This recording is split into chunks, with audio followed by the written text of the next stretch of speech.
And greetings from the Blue Ridge Mountains of Southwest Virginia. This is Truth to Ponder with Bob Bierman. And welcome to our Tuesday edition of Truth to Ponder. And I'm your host, Bob Bierman.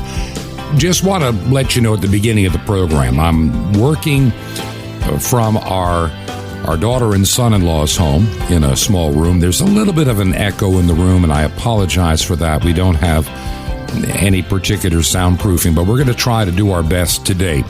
Today is Tuesday. We have a busy day ahead of us besides putting together this radio program.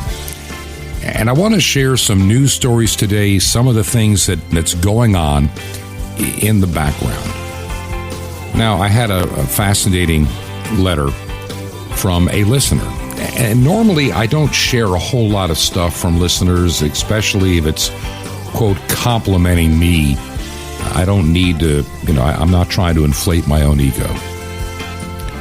But there were a couple of things that were said in this particular email, and if I can get my glasses focused here real quick, I'd like to share just a few things. Here's what this individual, a listener to Truth to Ponder, wrote me, and it came in actually this morning as I was getting ready to start producing and getting the program ready. It said, "Dear Bob, you did a great job yesterday, that's Monday.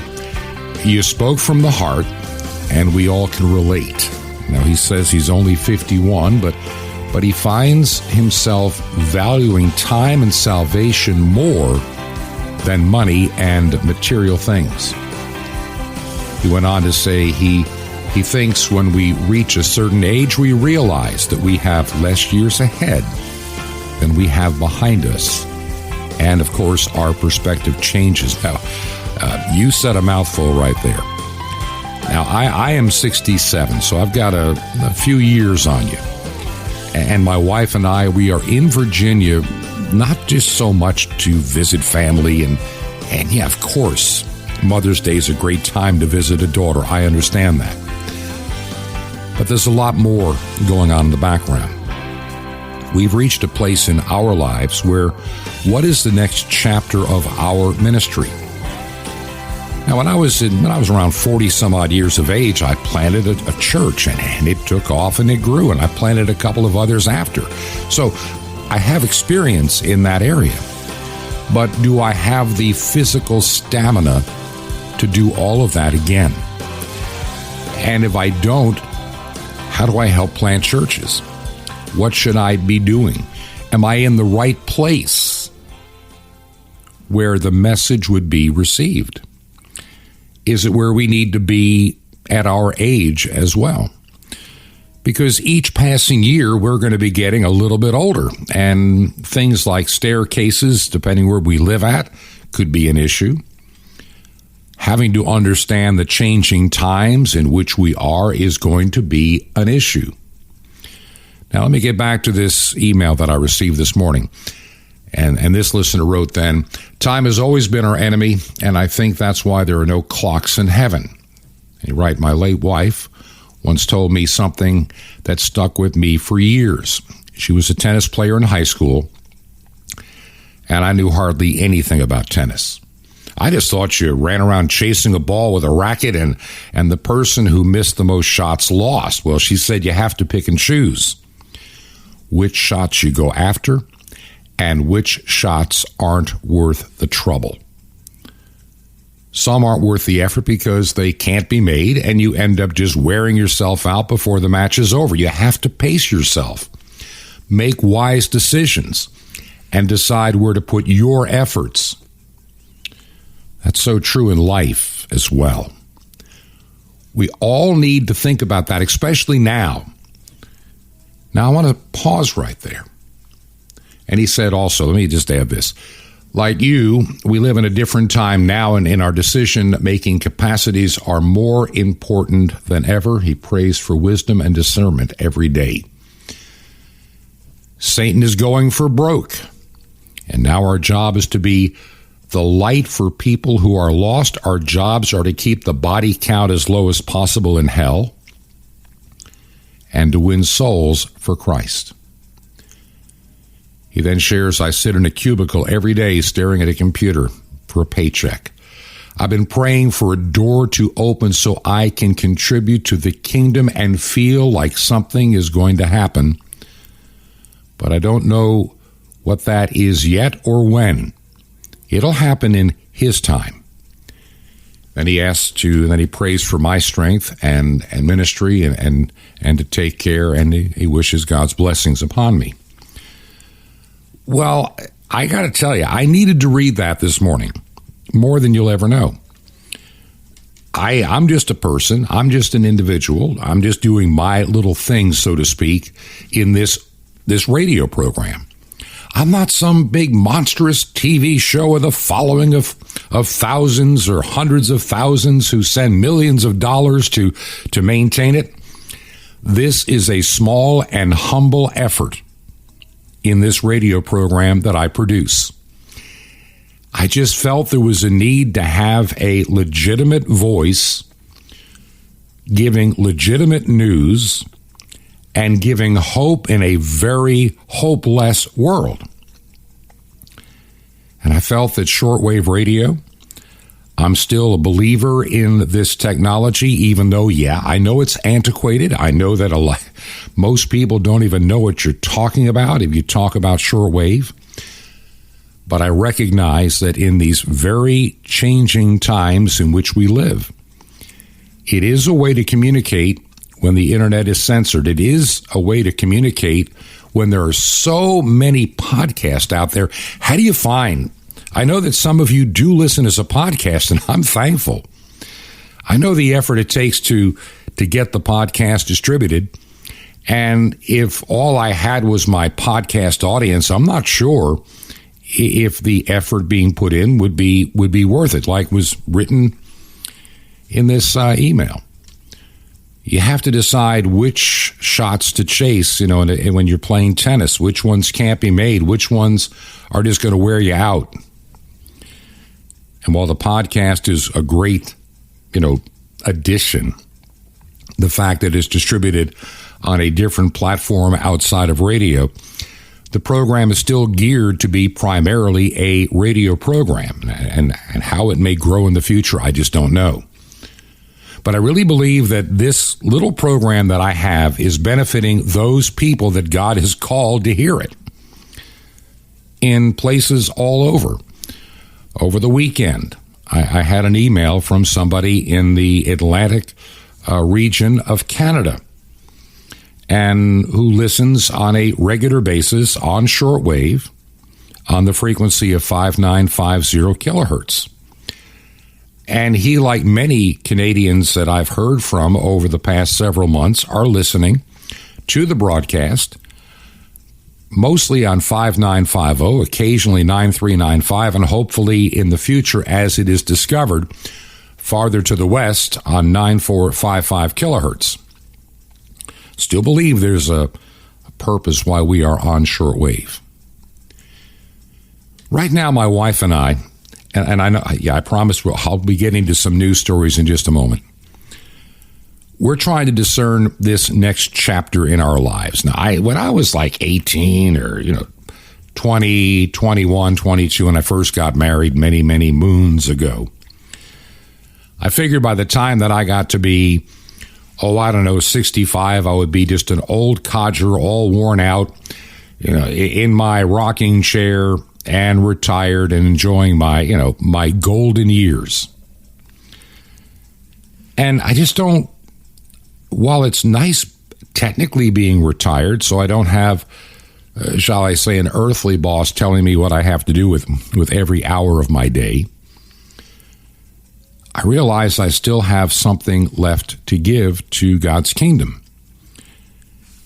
This radio program, I understand, it's a part of what I do.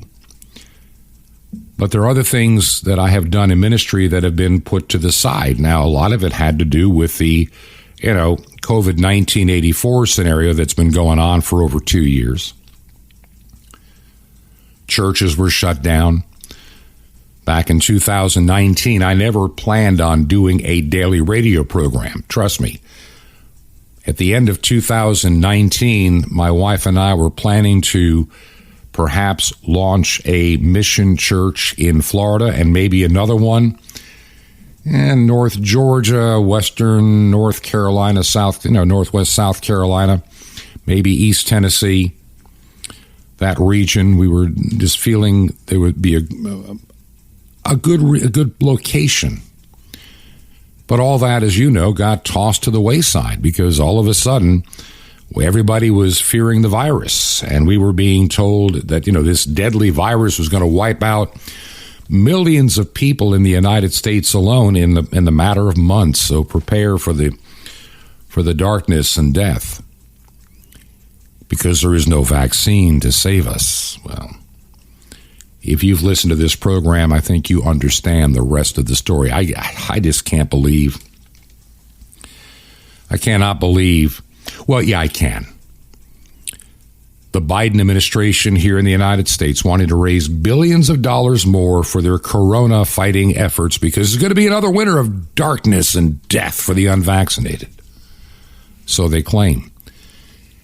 They made that claim before Christmas of this past year, and it didn't pan out as they say, and it's not a pandemic of the unvaccinated as they've tried to claim. We've been lied to on that front. And my fear is simply this. Because of the world in which we live, who's going to be ever held accountable?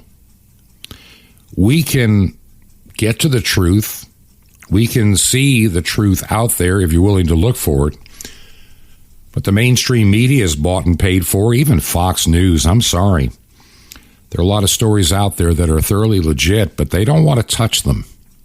They don't want to go in those directions because, see, that may hurt their financial bottom line. And there's one of the issues with larger networks. Money talks. Money is the motivator. And you can do certain things to get a certain audience, but there's certain lines you can never cross when you get big enough. And because we live in a world with a reprobate conscience, well, the MSNBCs and CNNs frankly don't care if they lie or not or make stuff up. And that's what they do. Some of the nonsense that comes out of the mouths of those talking empty heads at MSNBC, CNN, and ABC, CBS, all of them. It's amazing. And they really believe their own lies to the point of their own detriment. And the brainwashed and, indoctrinated just follow in lockstep and believe everything they're told. And they have lost the ability of common sense and reason. So I look at this email that I got this morning as I was trying to think, what could I share with you today? How do I explain what I'm doing in the background and what I'm trying to discern? And this is where I need your prayers this week, more than I've ever needed them before. It's not about the radio program. The radio program will be here as long as God wants it on the air. That simple. But where should we be doing it from? What else can be a part of this ministry? Because I really think, and this is something that I can't put my finger on it. I know a lot of you know this unrest that I'm feeling. The world that we knew is never coming back. I just have seen this vision in my mind over these years that the enemy of our soul takes, 2 steps forward and we get one step. We get to force it one step back, and we think we have some great victory.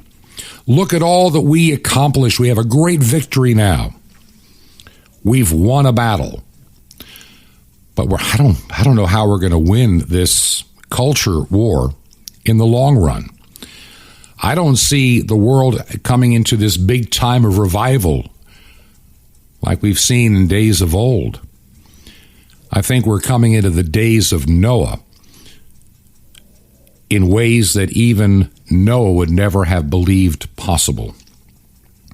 We live in a time of mass delusion that has been bought on to individuals by individuals because of what they have wanted and desired and their rejection of God Almighty.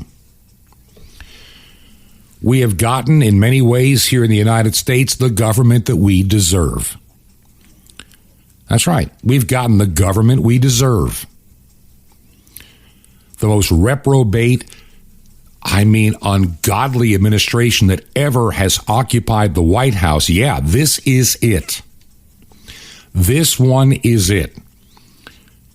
Biden is a figurehead. You know that, and I know that. The man has got issues. He can read for a while, medicated off a teleprompter. Beyond that, he becomes he just babbles on and doesn't even know what he's talking about. And these forces that have wanted to do this desire of their heart, which I think is thoroughly satanic, whether they realize it or not, they're doing Satan's bidding. We worship the earth. I saw a news story. This comes out of Australia, and I know I have an audience and a following in Australia. And I'm trying to verify the accuracy, but looking at the source, they tend to be very accurate. And this headline that I saw, I found rather disturbing. And hopefully, and maybe within a day or so, I'll get an email back from one of my sources to confirm this. But this comes out of a source that has been generally pretty reliable. And it says, Premier Dan Andrews of Australia is working on passing a bill that, ready for this, prohibits people from growing their own food. Now, I'm trying to verify this to make sure that this is accurate, because sometimes you get these misinformation stories out there. And this agriculture legislation amendment bill has had its second reading, and they're saying that, biosecurity is the reason that they want these changes. So it's something that I'm wondering. I'm just wondering, if this is true, and here's the sad part. It wouldn't surprise me at all if it isn't. Let's go back to the spring of 2020. April, May of 2020, even the end of March for that matter. We all remember the 2 weeks to flatten the curve. And, the most difficult part of 2 weeks to flatten the curve is always the first 18 months. Look at what happened in certain states. Not every state here in the United States. It's one of the things we have we have 50 individual states that don't have as much power as they should or used to have, but they still wield a pretty good amount of power over within their boundaries. And so we go back to the spring of 2020. And you could only go to the Walmarts, your big grocery stores. In other words, the big box stores were allowed to be open, restricting the number of people coming in and coming out. The liquor stores and lottery stores were open because they're essential businesses. Remember that. Buying a lottery ticket is totally essential during a deadly pandemic.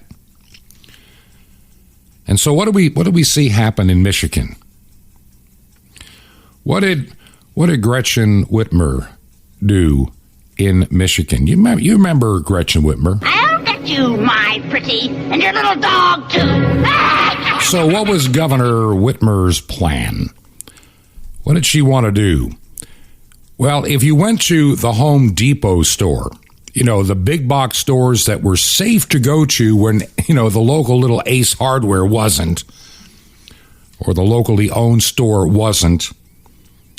You can go to the fast food window at a McDonald's, but a lot of restaurants, they were closed because they're deadly. They're going to kill you. What little edict did Gretchen enforce? And without the consent of her legislature, she just did it as a tin horn dictator. When you go to Walmart, or if you go to the Home Depot, You're only allowed to buy certain things. You're not allowed to buy garden implements or seeds or things to make and grow food. Now, I don't understand what the logic was in that. I didn't know that growing food spread the coronavirus, but apparently in Michigan it did. And Governor Whitmer decided that you're not going to grow food. You cannot buy garden implements. You can't buy anything, fertilizer, none of it. You must only get food at the approved stores that we have approved for you so you don't get COVID. This is the kind of idiotic nonsense that we had to endure in 2020 and 2021, and we're still enduring it in some places. So why would somebody in Australia even be thinking, we don't want you growing food? It's a biosecurity thing, you understand. You think that at a time when world leaders in Europe, Joe Biden here in the United States, the man-child of Ottawa, Justin Trudeau, you would think that all of these people, looking at some of the issues we are going to be having with food shortages, supply chain shortages, fertilizer shortages, you'd think the idea of encouraging people to do simple things like composting, digging a little victory garden. We did that during World War II. I'm sure a lot of the folk that did that are no longer with us, but I'm saying, I knew from my parents and grandparents, these little tiny victory gardens that people planted in their backyard to take the strain off farming so there'd be food for the war effort. You would think that in this day and age, especially in places in the United States where it's so easy to do, yeah, I know you can't really plant a victory garden in most of Manhattan or most of Staten Island or Brooklyn or Queens or any of that part of New York City. I get it. Most of Metro Atlanta is not going to be a garden spot. It just doesn't work. But you get to places like where I'm at right now in Southwest Virginia, where, you have room on your property, you have sunshine, you have soil, you have all the makings to do what our forefathers and foremothers did years ago. Something that I did many years ago and kind of miss. I used to love the time during the summers, and I'm thinking 20 and 25 years ago, going to the farmer's market, going to the neighbor that had a big garden, and buying things like fresh corn on the cob, buying things like pole beans, buying things like tomatoes and okra, you name it, fresh from the garden. You can't beat it. And we learn how to freeze and can. And I learned how to can a lot of things I didn't know that I could do. I learned how to, years ago, even make, orange marmalade from oranges. Are you ready for this? That came when I first moved to Florida many years ago in the late 1990s. The first place that we lived at, the little house that we leased before we were able to buy a house, had 3 big orange trees back there, so we made orange marmalade. Next house had 1 orange tree and a grapefruit tree. And we learned how to do things with those little fruits that were right there. We have the capacity to do a lot of things to take the strain off the system if that's the case, because we keep hearing that people can't find people to work and they're having to raise the wages, and it goes on. And there's shortages of this, shortages of that, and food prices are going up and they're skyrocketing.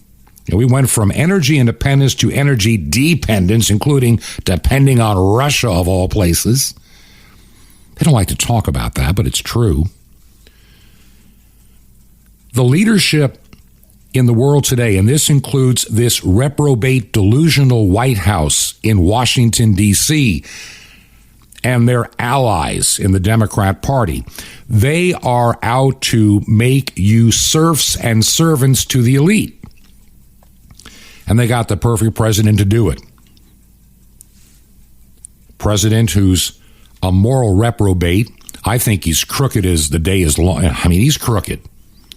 I mean, how does somebody become worth millions upon millions upon millions of dollars with multiple houses? And we're not talking cheap houses. We're not talking a little, cabin in the woods. We're talking beach, we're talking property in Rehoboth Beach, Delaware. That's not cheap, trust me.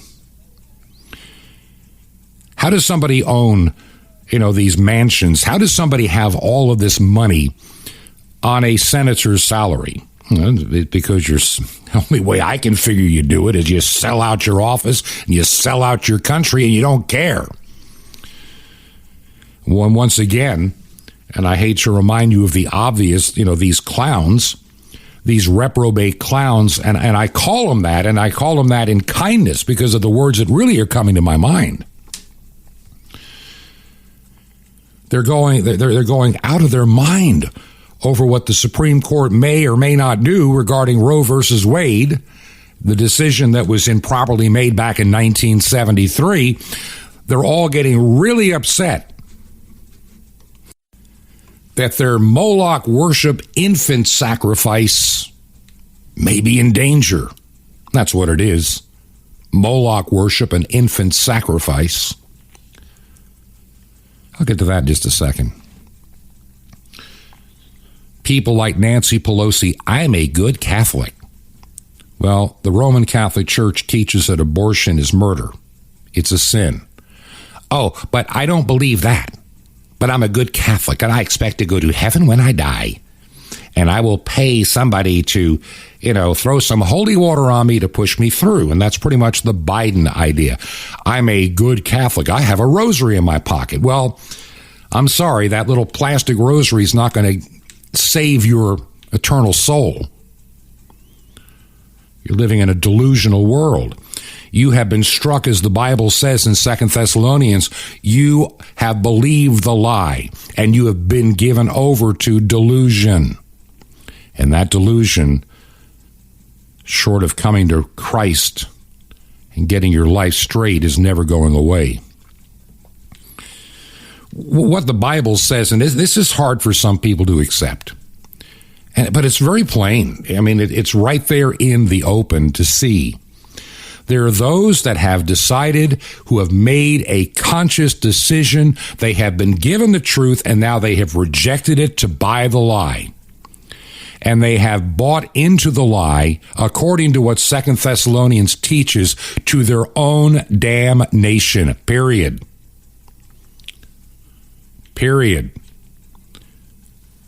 They have sealed their fate knowingly and willingly.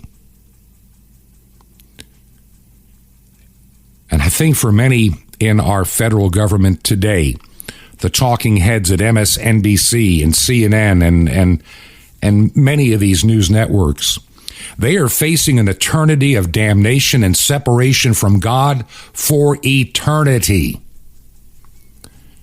And they laugh.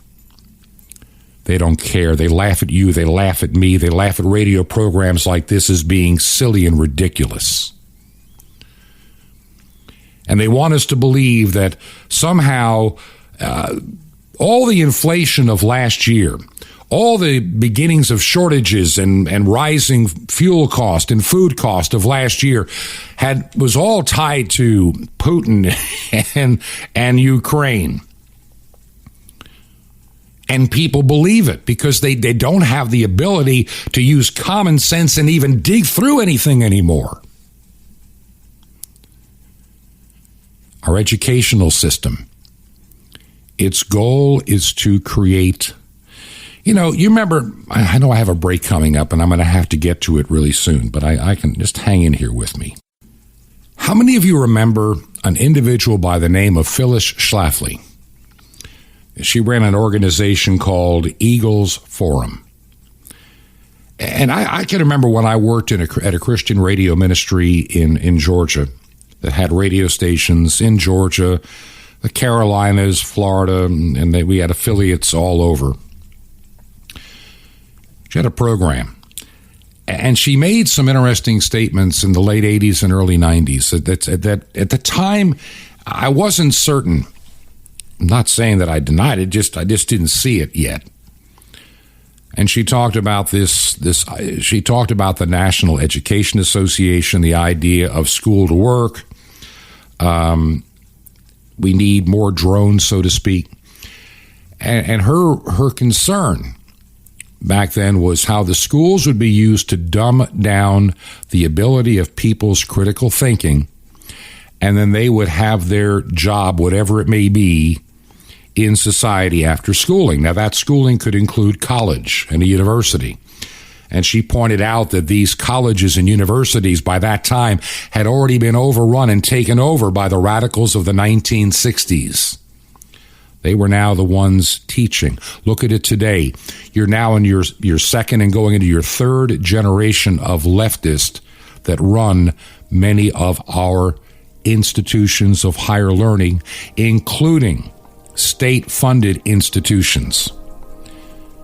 If you don't believe me on that one, Florida. Look at Florida for just a moment.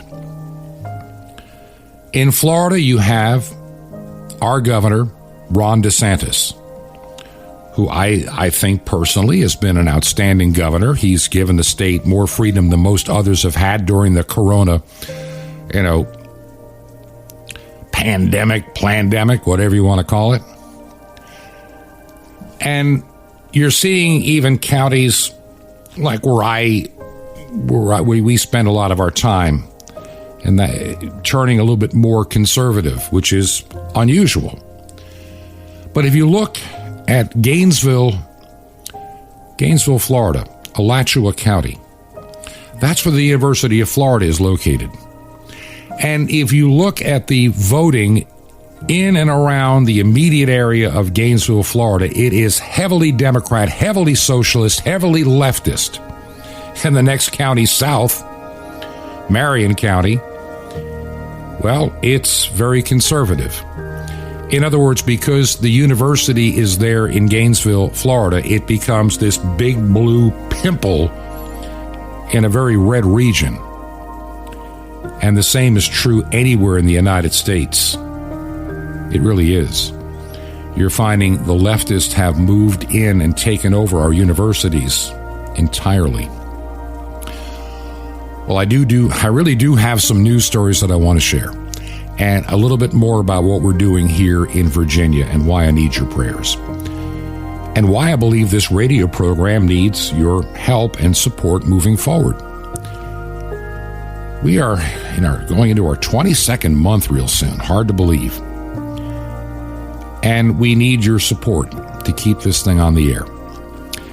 If you can help us financially to pay the airtime bill, would you consider making a check payable to Ancient Word Radio? Ancient Word Radio. And if you do, you can mail that to Truth to Ponder. The address we're using, hopefully in the not-too-distant future, maybe in several months from now, we'll have a nice permanent address and office and place to tell you about this. We're working on it. But the mailing address for now is 5753 Highway 85 North.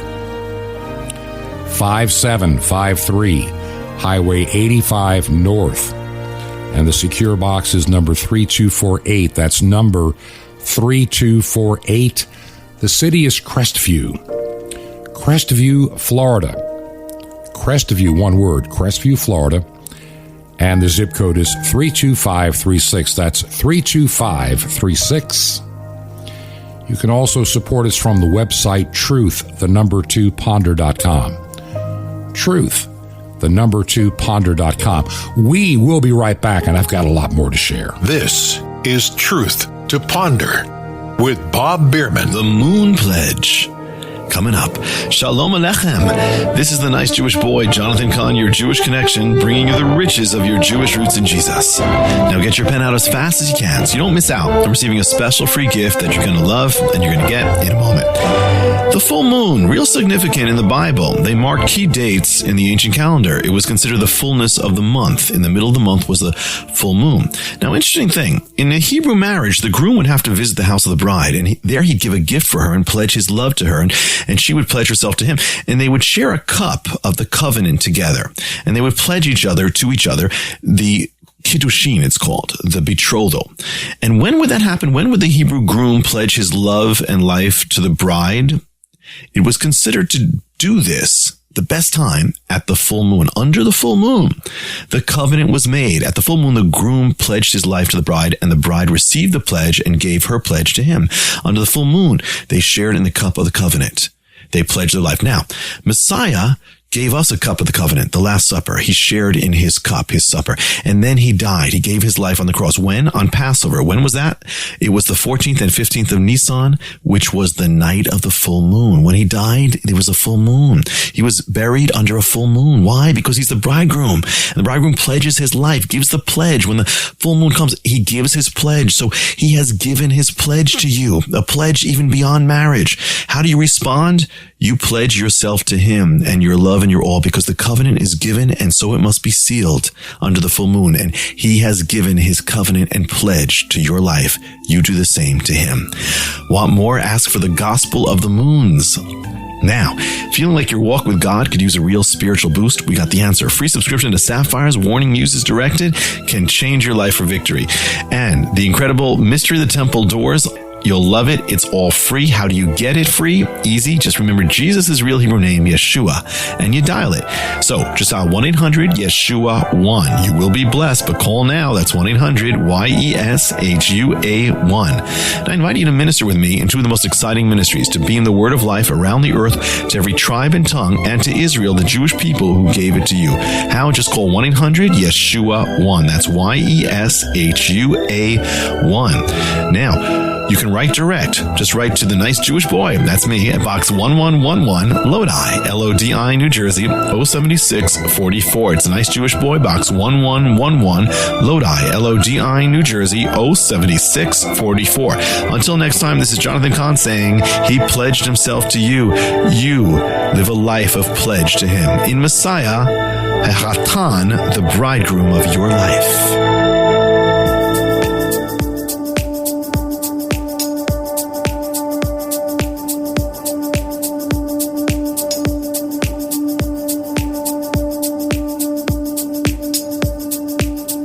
This is Truth to Ponder with Bob Bierman. And welcome back to part 2 of Truth to Ponder here on a Tuesday. I'm your host, Bob Bierman. So glad that you're with us today. And as I mentioned at the beginning of the program, we are broadcasting from Southwest Virginia. And this is where we get really close to Tennessee, North Carolina, and even Kentucky.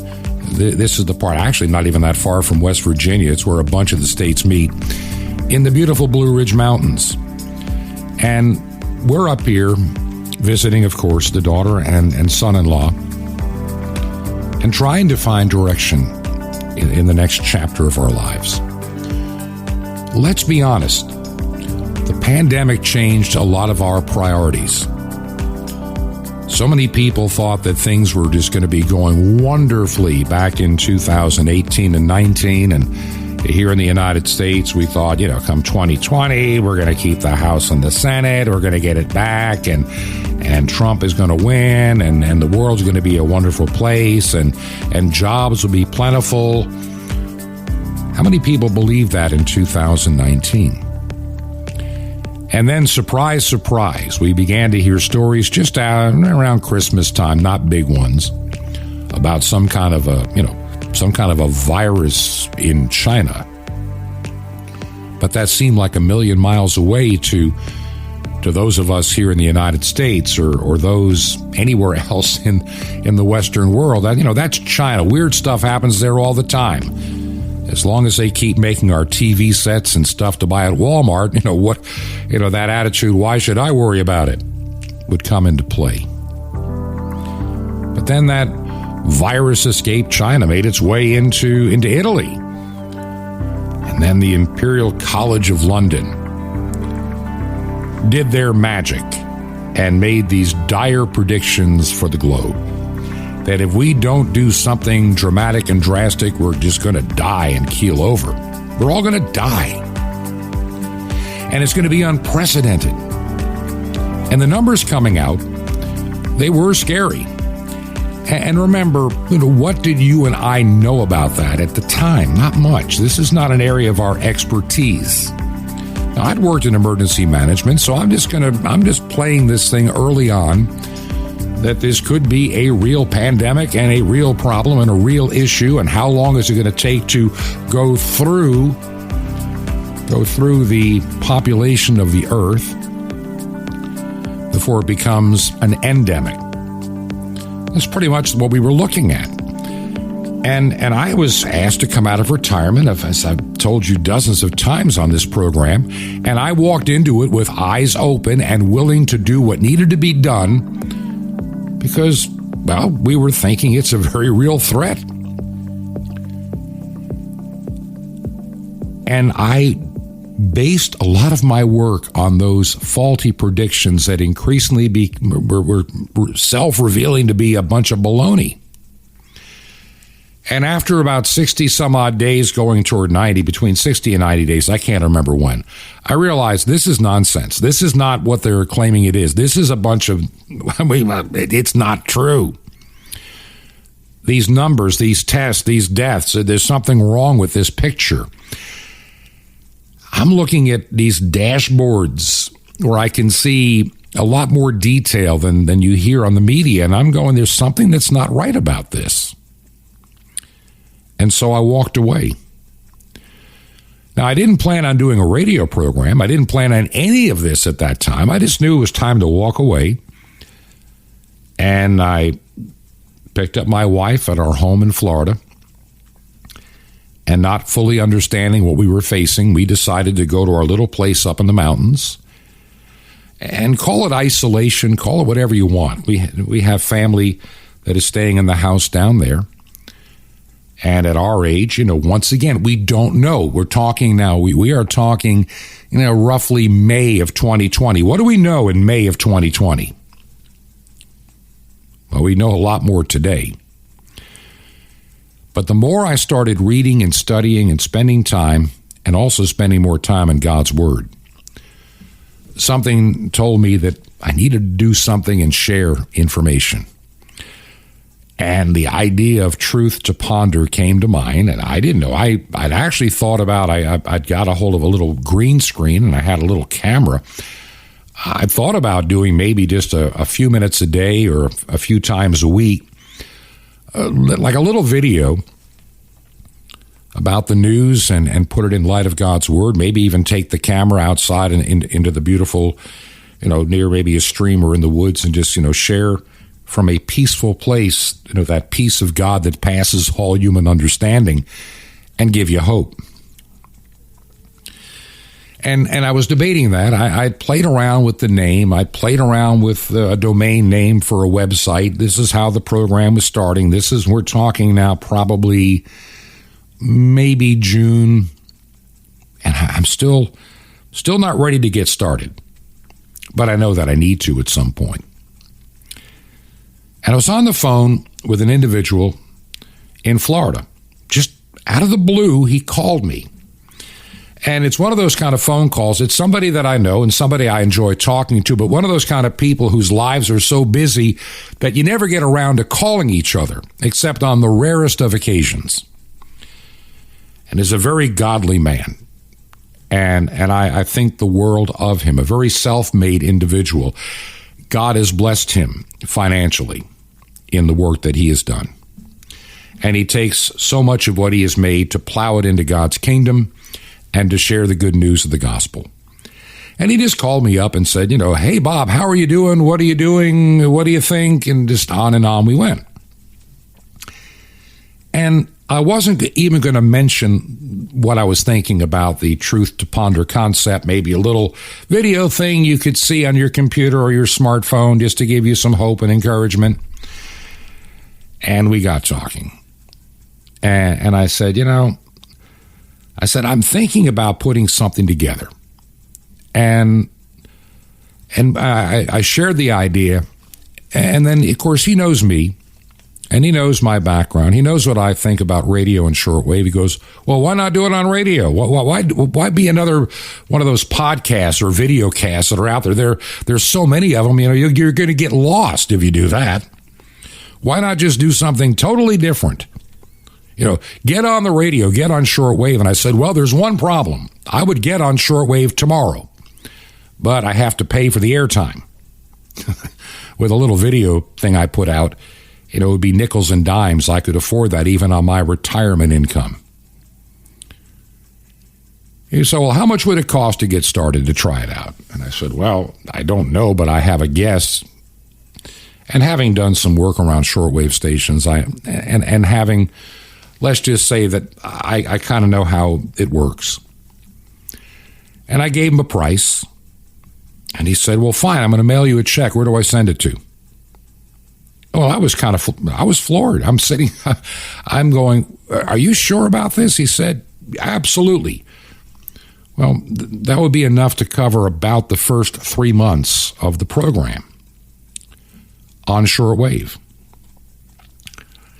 And I accepted his gift, and the check arrived. And this is probably toward, we're getting into mid-July, I guess, when we really got to that point, early July. And so I started trying to figure what airtime I could purchase and found a price. How would the program be, a half hour, 1 hour? What would it take? What times are available? And so for the next several weeks, I started putting together the basics of what we now know as the program Truth to Ponder, and produced the first episode that ran on Monday, the last day of August. It took about a month to get everything ready to go and cover the airtime into October. And I think even into a little bit November. And I just left it in God's hands and said, okay, if this program is something you want me to do, then here we are. So I started doing the program. And the first 2 months, I was concerned. Okay, I'm hearing an occasional email, and I'm getting an occasional visit to a website, but I'm getting concerned. Did I misread something here? Did I do the wrong thing? And then by the time we were ending the amount that had been prepaid, the first support for this program started to come in. And by the next time an air bill had to be paid, the money was there. And we've added some stations in time since then. And you have been faithful. And I really believe the program needs to expand again. I'm not going to get into that at all today. I look at the news headlines around me, and I do this every day. Americans are getting smarter. Canadians are getting smarter. The places they want to go, the places they want to visit. You go back 3-4 years ago, a lot of people wanted to be in the Big Apple, New York, but not anymore. Some of the big cities in the United States are becoming absolute disastrous sewers. They're becoming full of people that are literally having serious mental issues. I think it's satanic delusion. We live in this age of transgenderism and this and that and the other. We have all these wars. We're juggling all of this stuff in the air, this nonsense. And while we're worried about the Johnny Depp trial or whatever it is, I've seen bits and pieces, and I care not to waste my time. But while everybody's worrying about that, while everybody's worrying about the Supreme Court, and let's put this into perspective, I am pro-life, as pro-life can be. But just getting rid of Roe versus Wade, if you think that's going to end abortion in the United States, it is not. It throws it back to the states. Do you think that New York, do you think that California, do you think that Illinois and many other states are going to, New Jersey, are going to walk away from abortion and make it illegal? Of course not. If anything, it'll become easier and more plentiful and even later term in those reprobate government-run states like New York. Speaking of which, the governor there, who was at a church, I don't know how many months ago, saying, I need my disciples to get everybody vaccinated. Yes, we have to get vaccinated.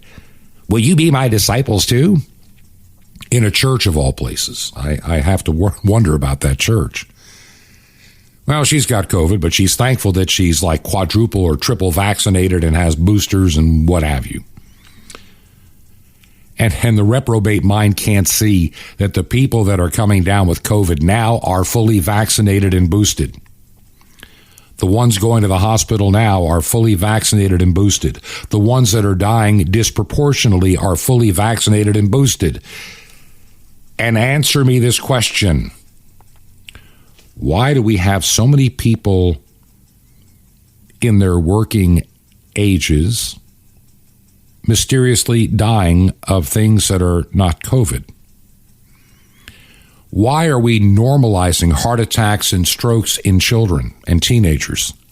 We never did that before, but we're certainly doing it now. Why did Pfizer want 75 years to release the data on how they got their stuff, well, approved and also for their emergency use authorization? Why would it take 75 years? They got it done in a record time. Why can places like Sweden have a lower death rate in Europe despite avoiding all the strict lockdowns and mandates? And why can they declare the pandemic to be over when other places can't? Why is China using this pandemic to shut down so much of their industry, which inevitably is going to cause shortages? Let's be honest. If you don't understand this, China's zero COVID policy has nothing to do with zero COVID because the leaders of that country don't care if you live or die. You are just an asset. And besides, there's too many Chinese people, as they would tell you. That's why they have the limits on children. I mean, that's simple as can be. That's why they have limitations on the number of children you're allowed to have to get rid of overpopulation. So they don't care.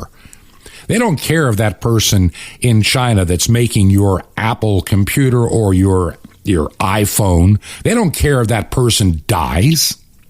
They don't care if that person starves to death. They don't care about them at all because they are satanically inspired reprobates that hate God, love their power, and are drunk with that power. And they want to be a world player. And so how do they do it? They use their people as underpaid slave labor, control them. And so when you buy that new television set, the new computer, I mean, look, we use these things. We have to, unfortunately, but where are they made? They're not made in Texas. They're not made in Georgia. They're not made in Ohio. They're made in China. I can remember working in manufacturing for broadcast equipment. Back in those days, I used to buy a lot of stuff to build broadcast equipment, and I think virtually every part that I was buying in the 80s and early 90s, even though I'd already left and gone to work for a Christian college, I still consulted and came down to work with that company on a number of projects. Capacitors and coils and tubes. Yeah, they were still popular. You know, these big ceramic tubes for high-powered equipment and relays. All of them were made in the United States. And the transmitter was manufactured in the United States and shipped around the world. Today, I was reading an article the other day, a company that has been making broadcast equipment. This is their 50th year. They started in the spring of 1972. And they were, talking about when they started, they used to buy their transistors and their resistors and all the parts and pieces and what have you, all made in the United States. But over these 50 years, all those parts now are sourced out of Indonesia and mostly out of China and a couple of other locations. We just don't make things anymore in this country. We are dependent on this international economy. And when countries like China and Russia want to disturb the world, they just have to shut down production of things that we need, like fertilizer. And we don't make fertilizer in this country much anymore. We import it. It comes on a boat. People forget that. It's hard to find things that are really made in America anymore. We have a shortage of new cars. Why? Because they can't get chips from China or other Pacific Rim nations. Now, before I run out of time on today's program, I want to share just a few more things. These are important. So, what are we doing in Virginia? Why are we here? Don't you like it in Florida? Yeah, we do. But there are several things that my wife and I have to recognize that where we live at in Florida currently, in time, we are not going to have any family that'll be near us. We'll be kind of very isolated and a long ways away from everybody. That's inevitable. If our Lord should tarry, when I'm 80 years of age, who's going to be around? And travel for us may become increasingly difficult, and we can't always count on people coming to see us, number one. Number two, the community that we live in currently is getting a little bit more crowded, and I can see in several years from now it's going to be harder for, as I get older, do I want to be driving among people that are, shall we say, in heavier traffic and zigzagging to get from point A to point B? No, I just don't feel it. Number three, what ministry do I have left? Besides this radio program, what else is God calling me to do? And I just have been talking to others, and it's kind of like, I don't know exactly how this is going to come together. We've thought maybe we buy land and have a small place and make a retreat center. Well, that may or may not happen. Maybe we need a house in a small town near those kind of things that we can help develop. Maybe not so much where we are, but have a little bit of elbow room. Yeah, because I don't mind growing food and canning it. I don't mind helping others. I would love to continue this ministry. I would love to help train others on how to plant a church or two for what I call the church of the time we're coming into. Because the church as we know it is going to be forever changed. Oh, we're getting some of it back, and how fast we're going to forget how many churches were shut down in 2020 and also through 2021. How many have closed their doors never to come back? Not far from where I'm at right now. There's a church building for sale. I could get it. We could actually afford to buy it, but is that what God would want me to do? I don't know. We're trying to discern that, so please pray for us and this program and other programs like it that I believe need to be on shortwave very soon. If you believe in our message and our ministry, and I'm sorry that I didn't get to everything, I'll get to it later this week. If you believe in our message and our ministry and want to keep us on shortwave, go to our website, truth2ponder.com. The mailing address is there. Other ways to give are there. And if you can help us, consider making a check payable to Ancient Word Radio. Mailing address is 5753 Highway 85 North, 5753 Highway 85 North, number 3248. That's number 3248. We are in Crestview, Florida, and the zip code is 32536. That's zip code 32536. This has been Truth to Ponder with Bob Bierman. To find out more, visit our website, truth2ponder.com. That's truth, the number 2, ponder.com. Truth to Ponder, shining the light of truth in a darkening world.